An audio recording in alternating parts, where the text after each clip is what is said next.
Hello everyone, my name is Kirandeep Kaur, and in this video we are going to talk about email etiquette. So basically email etiquette comes under writing skills. So we are going to learn everything about the emails, how we write emails, what do we need to what are the things that we need to take care while writing down a proper formal email. Let's look at it. So first question is, what is an email? Email hota kya hai? So email is an electronic mail, which is an electronic message sending service which is provided by various web platforms like yahoo.com, gmail.com, outlook.com. So these are some of the engines through which we send emails to our knowns, to the people we want to convey something. Then we can send it from miles and miles away from different devices, for example laptops and mobile phones. So the emails were first introduced in the 1960s, when it was only possible to send emails to the person say, sharing the same computer. But now, with the advancement in technology, with the advancement in the techniques, now we can send mails to the people who are sitting miles and miles away. So this has helped us a lot, and it has made very easier for us to send our text or to convey something to the other person. Then we are practicing it almost every day now. It's very true. Before we actually start with the video in detail, we actually need to know why is it important to know the right way to write down the emails. See, now email is actually has become a very important part of our daily lives. We sometimes wake up answering an email, we sometimes go to bed answering or writing down or sending a mail to somebody. So because in the corporate life, especially when you all students will be going to start working somewhere, it will actually become a very important part of your life, because all the conversations, all the communication that is needed, especially in the corporate life, it is only done through mails. So that is why it becomes very important for us to know how to write that perfect email. Also, I have seen actually that sometimes a person's life, big decisions are based on the way you write down a mail. For example, let's say if you have got some internship opportunity, and now you have got to know that there is some internship going on in a very good company and you want to apply for the same. What will you do? You will definitely write down a mail and to show the person that you are interested in so and so internship.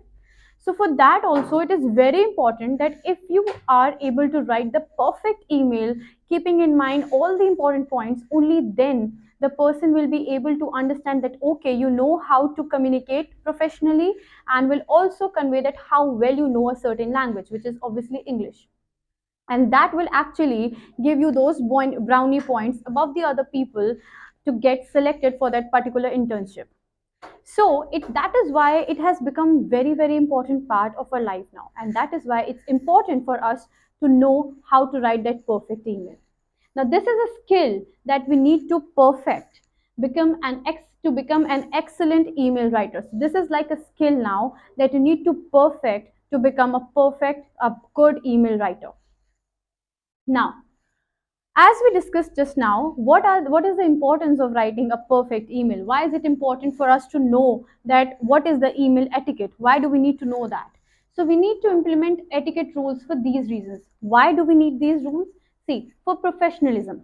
A good email shows that you are a professional person. It conveys that how professional you are, how clear minded you are while you are writing something, while you are conveying something. Then ability to speak a language. Actually, it shows that how well versed you are with the language. So mostly in the corporate life, we communicate in English. And if a well written email conveys a message, that you actually know the language very well. Then ability to communicate. Exactly. So we all are living beings, and we communicate. We actually live to communicate. We communicate all the time with people, sometimes verbally, sometimes non-verbally. So exactly like that, it also shows, an email shows how well you can communicate with the other person, how well you can write down your emotions, or you can write down whatever you are thinking, whatever you are expecting from the other person. Then ability to self express, your ability to express whatever is going on in your mind, whatever, if you want some information from somebody, how well you can write it down on an email, and how clearly and precisely you can convey to the other person. So for all these reasons, it becomes very important for us to have a good knowledge of the email etiquette. Now, let's start with the basics first. Now, this is how an email page, a basic simple email page looks like. First, there is this two means the person we are going to send a mail. For example, if I am writing to my assistant, so here I will write down the email ID of the person who is going to receive that email. And here is the subject. We'll discuss all these things further. So this is basically a page. This is a screenshot of how a simple email page looks like. Now, the first and the most important thing is an email address. So first you need to set up your own email address, because only if you have an email address, only then you will be able to send an email to somebody else. Now, email address, how do we need to choose an email address? How should our email address should be? See, opt for choosing a combination of your first and the last name. Now, the best way to write down, to make an email for yourself is by combining your first name and your last name. For example, if I take my name, it is Kirandeep Kaur. So it should be ideally Kirandeep Kaur at the rate, say, gmail.com. So this is how a simple, perfect email ID should look like. But sometimes what happens is that our names, those usernames are not available. So what we can do is we can add some numbers, some combination of numbers to make sure that the name, the email ID remains the same, but with that it gets available on that mail address thing. So like just your last name or the first name. So if you don't want to use your first and last name together, you can also use only your last name, like Kaur 123 at gmail.com, or if I say Kirandeep 123 at gmail.com. So you can use also your only your last name or your first name. Then if these options are also taken, like I told you, what you can do, numbers can be added. Like here I have given some simple examples like john.smith at the rate gmail.com. Now, if in case the person if you are John Smith, and the name, the simple name John Smith at gmail.com is not available. So what you can do is that you can add a mark of punctuation, a full stop there, and if that is available, you can start. You can go on with that. Then Smith, like using the last name as the email address, you can write down Smith 226 at gmail.com. This is also good. Then you can use the first name with a combination of number like John dot s87 at gmail.com. So these all examples are correct. You can use this combination of your name, your first and the last name, or your first name and numbers, or your last name and numbers for your Gmail ID. Now, what you should not do is like when we were very young, we used to make email IDs with our with keeping the names of our favorite chocolates or our dog, our pets, these things. So you should avoid that. You should not show your interests, your liking or your loves through your email IDs. What you should not do is, like, for example, doglover123 at gmail.com. So people had that. People used to have those kind of Gmail IDs.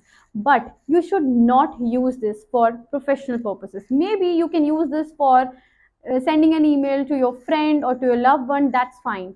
But if you are using it for professional purposes, I assure you, your mail will not be even considered, because people will think that okay, maybe this is a spam mail or something. It's not actually authentic, so people will avoid that. So avoid using these kind of mail IDs like doglover123 or cupcakes505 at gmail.com. So don't use these kind of mail IDs for professional purposes especially. Now, now let's dive into the technical part of the mails. Like the first thing is what to write in to. The first thing, as I showed you in the picture earlier, the mail ID starts with TO2. In two, you need to write the email address of the person who is going to receive your email. So address of the person who is going to receive your mail and has to take an action in the which is requested in the mail. So We write the email address of the person who is going to receive your mail, and you expect that person to take an action or surely reply to that mail. Is what is the person who is written in the to. Now, add people according to the need in the line that says to. So, like I said, you will only add the mail address of the people you expect to get a reply from, or you expect them to take some action on whatever is written in your mail. Then, to line is intended for those people that you expect to write you back with a certain action or request that you had. Like I said, the same thing, only reserved for those people who must reply to your mail. Now, to be very, very specific while adding the email addresses in the to, because you will only write the mail address of the people you expect to reply to your mail or to take some action, whatever you are expecting from them in the mail. Then, the next in line is CC. CC stands for carbon copy. Carbon copy means the like you, if you want, if for example, if I am sending a mail to my assistant, but I want my colleagues to know that certain thing is being written in the mail and I have sent that particular mail to my assistant, then I will write my colleague's email address in the CC. CC, as I told you, is the carbon copy. It is used to copy your mail to someone that you also want to get a chance to read it. So in CC, you will write the mail IDs of the people you want to give a chance to read what you have written in your mail. Reply and action from the ones in the CC is not necessary, but as it's very simple. To is only for the people from whom you expect a reply or an action, and for CC is only for the people you want to see whatever is there in the mail. You want them to know that you have written certain thing in your mail to the person, but you do not expect any reply or any action from the ones who are in the CC. Of course, they can reply if they want to, but it is not expected of them. So CC comes here, first is to, the CC comes under this, after this. Now, the third thing that we see in the mail is the BCC. Now, what is BCC? BCC is the blind carbon copy. It stands for blind carbon copy. Now, we know carbon copy means that we are copying the same thing to the other people so that they can read it, they can have an idea what is there in our mail. So blind carbon copy is basically for those whose identity we want to actually protect. We don't want them to, what we don't want the people in 2 and CC to know who are the people which are added in BCC. Now, people in the BCC will be able to see the ones who are in 2 and CC and also read the whole message in the mail, but others will not be able to see who is in BCC. Like I said, if we want to protect the privacy of the person, we can put that person in the BCC line. But at the same time, the person who is in BCC can easily read whatever is there in the mail and can also see who is in 2 and who is in CC. Used when we want to protect the privacy of the person in BCC. For example, if I want to schedule a meeting, if I want my assistant to schedule a meeting with somebody, so what I am going to do is I will be writing a mail to my assistant. So my assistant, because I want her to take an action on that thing, on that meeting, I will be putting my assistant into. Then I want my colleagues to know that a meeting will be scheduled pretty soon and that I have written for the same to my assistant. So I will keep them in the CC. But at the same time, I want my director to know that so certain things is going on in the department and I'm going to organize a meeting with somebody. So I will keep my director in the BCC, as I don't want the people in 2 and CC to know that the director is also in the BCC, that he can read and know everything. But at the same time, I want the director to know that, okay, so and so mail and certain things is being sent to my assistant and a meeting will be scheduled pretty soon. So that is the use of BCC.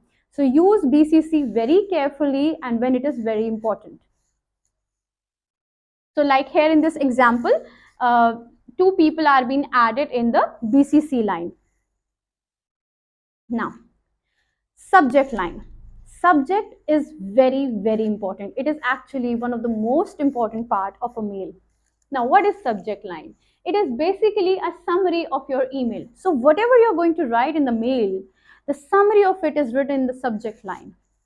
It should be very clear, precise, and very brief. Of course, if you're writing a summary, it should not be lengthy. It should be actually only for maximum 10 words. It should not exceed 10 words limit. Then it is important because it gives an idea about what the mail is going to be about. So for example, if the person is really busy, suppose if I have sent, taking the same example forward, if I have sent a mail to my assistant sorry, and I want my assistant to take an action on that scheduling pretty quickly. So what I can write down is that this is urgent, and in bracket I can write down schedule a meeting. So with this subject line, maybe she has got hundreds of mail, right? And she is very busy with something. So while checking her mail, when she'll see my mail ID, when she will check her inbox, she can clearly see that okay, I have written this is urgent, schedule a meeting. So with the help of that subject line, she will get an idea that okay, this is something very important, and I need to take an action on that. So with this, I got a chance to make her understand, to give her an idea that this is important and an action is needed to be taken on this very quickly. So I wrote this is urgent, and in smallest possible way I've written schedule a meeting. So why I am giving you this example is that a subject line always gives you a summary. It is a summary of whatever is there in the mail, and it should be very clear, precise, and brief. It is important because if the receiver is very busy with something, a person, now these days everybody gets n number of mails. So when something is important, subject line plays a very important role. When I wrote that this is urgent, schedule a meeting, with this, by reading this particular subject line, my assistant got an idea that okay, this is very important and I need to read it quickly and take an action on that. Now, just imagine if in case I did not write any subject line there for the mail and I just sent it like that, what would have happened? Of course, she would have ignored that mail. Maybe she got some other important stuff to do that at that time. So that would have caused me problem, and would also have put her in a problematic situation maybe. So that is the reason why adding a subject line is important. It saves your time and also the other person's time. Then it should not be more than 10 words. As I told you, it should not exceed the word limit of 10, because it should be very clear and to the point. Now it should never be ignored. Yes, with an example we got a very clear idea whatever I said, that it is very important and should never be ignored. Now, how to start an email? How are we supposed to start an email? This is basically the body paragraph. कैसे start करते हैं? What all things are important? We'll discuss here. Now, always start with a greeting salutation. So, of course, when you're writing something to someone, you should always start with a positive note. So, here the salutation or the greetings come.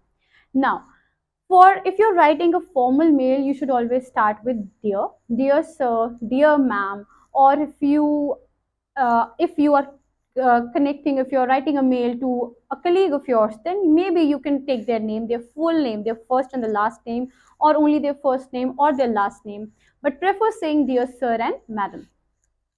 So in a formal email, use dear sir, dear madam if their name is not known. Or you can also, if there is this culture in your corporate where you can actually take their names, then you can definitely go forward with that. Like dear Mr., full name of the person you're writing to, or Mrs., full name of the person you're writing to, if you know their name, and if that kind of culture is there, that where you can use their names while writing something. Or dear, their signing off name. Now if in case you don't know the person personally, but you know but you got a mail earlier from that person, so the name with which they have signed off their mail, you can use that to you can use that particular name to start your greetings, like dear John, if they are signed off their mail with regards, best regards, John. So you can start your when you reply to them, then you can start your mail with dear John. Okay. Now, in an informal email, we can use hi. So if you're writing to your friend or your family member or somebody you're very close with, then you can of course start with hi and the name of the person. Then if writing to a lot of people, you can use dear all. Now, for example, if the director is writing a mail to the people who are under him, then there are 10 or 15 people working under him. Then what he will write, he will address them as dear all. Then if writing to two people, if you're writing to two people, then you can take both of their names, like you can say use dear both the names of the people. Then if writing a business correspondence, use to whom it may concern. So if you're writing to a business correspondence, then you can start with to whom, dear, to whom it may concern. Now, after the salutation, after the greeting, what should we write? Now, introduce yourself, who you are and why are you writing to them. So first, after greeting the person, after the salutation, you should start with introduction, introducing yourself with a simple small introduction, right? Should be very brief and straight to the point. Now, by introduction, I don't mean that you have to tell everything about you, like my name is so and so, I am a student of so and so, and I have done my schooling from this place, I am from this place, I have these many family members. No, no, this is not a complete introduction. This introduction needs to be very short, like your name and maybe why you're writing to them or from where you're writing to them. Only this much is more than enough. So a small brief intro is enough for the introduction. Now for body paragraph, the main paragraph of the mail, don't write lengthy, long emails. Keep it short, clear, and straight to the point. Now, whenever you are writing a mail to somebody, just make sure that the mail, the content which is there in the mail, should be very clear, short, and to the point. You should not just go round and round and round and round in your mail, because you don't want to, of course, waste the time of the other person, right? So, write to the point and very clear. Then keep your language gender neutral. Always, this is very, very important. Whenever you're writing a mail to somebody, just keep your language gender neutral. Then languages should be polite and respectful. Now, just like your essays, you need to treat your mails with a lot of love and a lot of respect. Always make sure that the language you're using is full of respect and care. Then check for grammar, punctuation marks, and spelling errors before sending. Now, before you're clicking the send button, make sure that you double check the grammar and the punctuation marks or any spelling errors. If you feel, just make sure that everything is correct before sending the mail to the person. Always review and reread before sending the mail. Now, certain things that we need to avoid while writing an email to somebody. Now, what is those things? Let's look at that. The first is any emoji or smiley in an email. Now, do not add any emoji or smileys or stickers in the mail, especially if it is a formal mail. If you're writing to somebody you are in formal terms with, do not use any emoji, any smiley, or any stickers. Then abbreviated forms, like short forms like yeah, even people say yeah or like. Now these things comes under informal language, so avoid using these kind of words as well. Avoid using abbreviations, use simple complete language, complete words of the language. Then using bullet points, do not use bullet points in a mail. What is important is that you need to write the mail in small paragraphs. Do not add any bullet points. You can write down the bullet points only if suppose you people were in a meeting and there was this one colleague of yours who was not available at that time. So now if you need to write down to that person, informing him or her that whatever was discussed in the meeting, at that time you can add down the bullet points. Except for that, do not write down your mail in bullets. Then writing in capital letters in order to show something is important. I have seen a lot of times people committing this mistake, and actually let me tell you, it just does not come across very nicely. Do not write down anything in capital letters in your mail ID. Even if it is very important, you can just bold that particular one word or something, or you can write down urgent and put it in bold, but do not write in capital letters. It just shows that you are very aggressive or overexcited for something, which is of course something which you don't want to translate. Then adding unnecessary exclamation marks. Now unnecessary exclamation marks is also not recommended. Then underline, bold or italic the whole email. Now this is also a very common mistake. Just to show something is important, or just to highlight something, what people do is they put the whole thing in bold, or they underline it, or they maybe put it in italic. No, it's a big no. Do not do that. For males, keep it simple, keep it very clear. If something is very important, if you want the person to pay attention on something in particular, for example, if this is a mail and I want you all to pay attention to this particular word, or say exclamation on this thing, I want you all to highlight on this, if I want you all to pay attention to this word, what I can do is I can just put this exclamation word in bold. That's it. But you are not supposed to put the whole thing in bold or to underline it. That is not recommended again. Now, multicolored fonts and pictures for background. That is also wrong. You people are not supposed to apply or to add multicolored fonts or pictures in the background of a mail. Keep it very clear, very simple, and clean. Now, if something is really important, like I already told you, that if something is really important, then one or two words can be put in bold. That is fine. Or also use simple fonts that are clear and easy to read, and standard font size 10 to 12. Now, people ask me sometimes that what should be the font size of the mail. It should be 10 or 12. Now, this is standard and it is universally accepted. So, 10 or 12 could be the size of the font. And for the font type, it can be Times Roman, or yeah, these Times Roman, these kind of simple Arial, these kind of fonts are nice. They are very easily readable, so you can go for that. Just avoid the calligraphic type of fonts. Those are the ones which are difficult to read, so avoid them. Now, how to close an email. Now, you have started with a greeting, you have written the whole main content, whatever you wanted to convey. Now, how to close the mail. Now, signing off using, now you should always sign off using cordially, sincerely, best wishes, best regards, yours sincerely, looking forward to hearing from you soon, and comma. So these are some examples which you can use while closing your mail. Cordially, yours sincerely, yours thankfully, and best regards. These are the things which you can use after writing the whole paragraph. Then your last name or your first name. Now, after, for example, we used best regards for signing off. So we will write best regards, comma. Then under that, we will write down our name with which we want the person to start the email with, right? So we can, if for me, I can write down Kirandeep Kaur. So that is up to you, whatever you want, whatever you prefer, you can write that. And under that, you should actually add your contact information, right? Your email address, your phone number, or the place where you work. These things can be added. So if in case the person wants to contact you, they can then and there do that. Now, after writing the whole mail, sometimes we need to attach a few files, right? So how do we do that?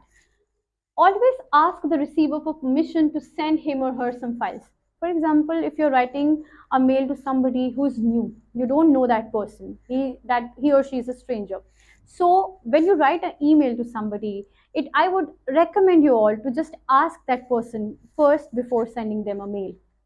Sorry, before attaching any file, right?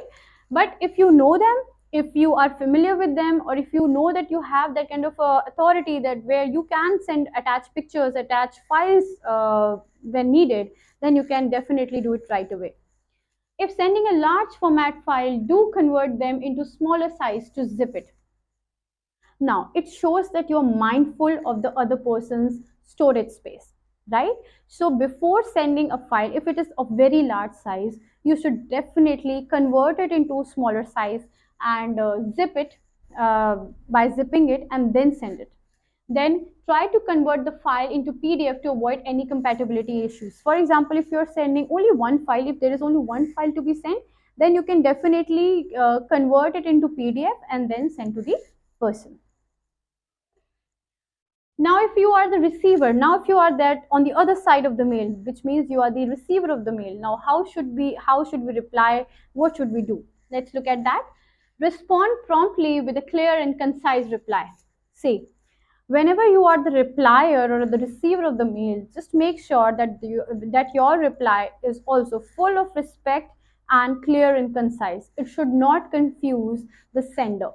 Then give yourself 24 hours to 48 hours to respond.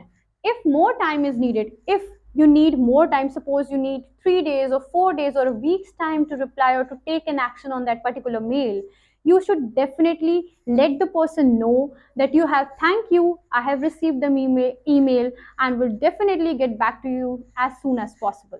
This is how you should reply to the person if in case you know that it will take you a little bit longer to take some action on that, on whatever is requested in the mail.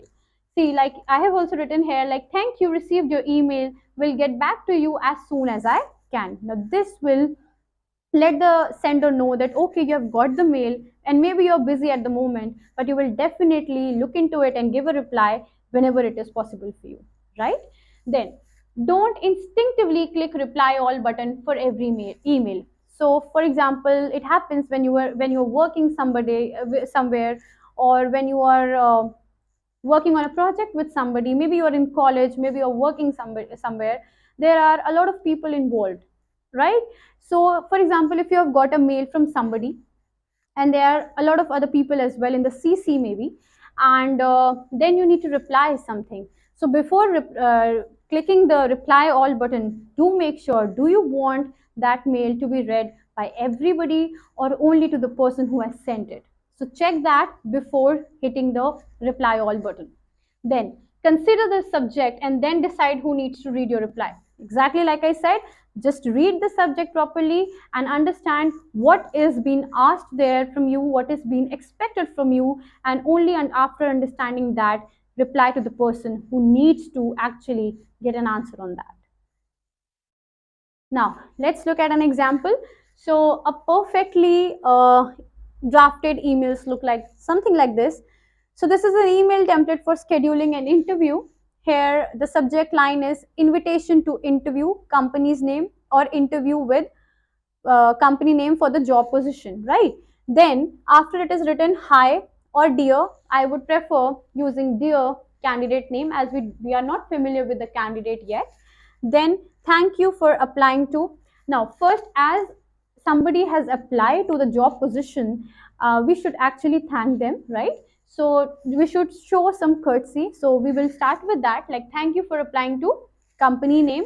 Your application for the job title position stood out to us and we would like to invite you for an interview at our office to get you know a bit better. So we started with a positive note. We first greeted the person and then we gave a short intro and started why we are writing to them. Then we will write, we will write down in the next paragraph, like, you will meet with the department name, department manager. The interview will last about, because it is important, because as the person will be coming there for the interview, you should actually inform the person how long will it take. So the interview will last about so and so minutes and you will have the chance to discuss the job title, position, and learn more about our company, right? And if you want to write, if you want them to bring their resume or their ID proof or something with that, something with them, so you can definitely write that here, as there is an example written here. Would you be available on, you can write down the date and time or range of date and times. So we have actually informed whatever we wanted to, and we have also showed the person that we actually care and value their time as well, and that is why we have asked that would you be available for, say example, on 10th May 2023 for at 6 p.m. for the interview. Then after that, as I told you, end with a positive note. They have written, looking forward to hearing from you. All the best, or we can say kind regards, your name and your signature. So this was a simple example of a formal email. Next, now here we'll see how you are supposed to draft a formal email. The template is like first, always, as we discussed earlier, always start with the subject. Make sure that subject should be there. It is a must. So brief and clear subject. Then dear, we'll start with dear, which is the salutation. Here you will write down the recipient's name, or you can write down sir or madam. Then comma should be there. Then you will start with the next line where you will introduce yourself, as we discussed earlier. My name is, your name you'll write down here, and I am, whatever, explain relation or relevance to the recipient, why you are writing to that person. I am writing to, you will have to state the reason for contacting the recipient. Here the first paragraph is done. Now we'll move to the next paragraph, which is the main body of the paragraph. So offer some background about yourself and explain your intentions, why you're writing to them. Tell them a bit about your background and your reason of writing to them. Provide any additional important information, keeping your message brief, right? Then you have to end again on a positive note. So you will thank the receiver for giving out, for taking out the time to read your mail. So you will write down, thank you for your time. I hope to speak with you or hear from you or meet you as per the situation with you soon. Then after that, the next is the formal closing. Here you can write down, as we discussed, best regards or cordially or sincerely. With these things you can close or sign off, right? Put a comma. Then in the next line there will be your name, and then under that you will write down the professional contact information. Here it can be your mail ID or your mobile number, then your address, address of the place you work in, where if they want to send something, a mail or a, maybe, sorry, if they want to send something, a letter or something, then that can be sent to the address provided here. So this is how you can draft a formal mail. Then formal email example. Now let's look at an example. So formal email sent by a student interested in a research opportunity at their university that follows the above template, right? So here we'll be discussing, here is an example of a student who is interested in a research opportunity. Let's look at that. So what should be the subject? The subject should be research assistant opening, right? So here we started with a simple subject line. Then, dear sir, salutation, dear sir, my name is Rahul Kumar. I am a third year graduate student in the School of Business Management. So you started with your name and you gave them a brief information about you, where you work or where you are studying. Then, I am writing regarding the research assistant opening the department listed in its recent bulletin. So you told them that why you are writing to that person. Then in the next paragraph, get into the details. Then you can write down, as an aspiring entrepreneur, I'm deeply interested in studying how developments in startup funding have influenced the corporate structures of new companies operating in international markets. I believe the research you are leading aligns closely with my proposed thesis, and I am sure it would be an excellent opportunity to apply the skills I have developed while pursuing my graduate studies. I have attached my CV for your consideration. So here you told them that why you're interested, what makes you actually interested in their vacancy, whatever they are offering, and how you are the best fit for that particular opportunity. And also you have here mentioned that I have attached my CV herewith for their reference. Now, in the next line, again, ending on a positive note is very, very important. So we are doing the same thing here, that thank you for your time. I hope to hear from you soon. Then in the next line, the formal closing line, which is the sign off, that is yours sincerely. Under that, you will write down your name, and under that, in bracket or in simply you can write down the contact information. Now, okay, so now I hope with this example and this much explanation, it would be clear, and you would be able to apply these tips and tricks while writing down of email. And in case you have any doubts, any confusion, do comment under here, and I would be more than happy to reply and help you. One more thing that I would like to definitely tell you all, that if in case you are using mail IDs for basically mails for sending some personal pictures or documents, do not do that, because especially while you if you're using your corporate or your work mails for that particular purpose, do not use your work mails, work emails for sending files or pictures which are very personal to you, because remember one thing, that they are in public domain, and even after you delete them, it is there with them. They can have they have that access and they can get it back. So do not do that. Just avoid sending anything personal over your email IDs, or especially your corporate mails or your work mails. So do keep that thing in mind. And also, subject line is very, very important.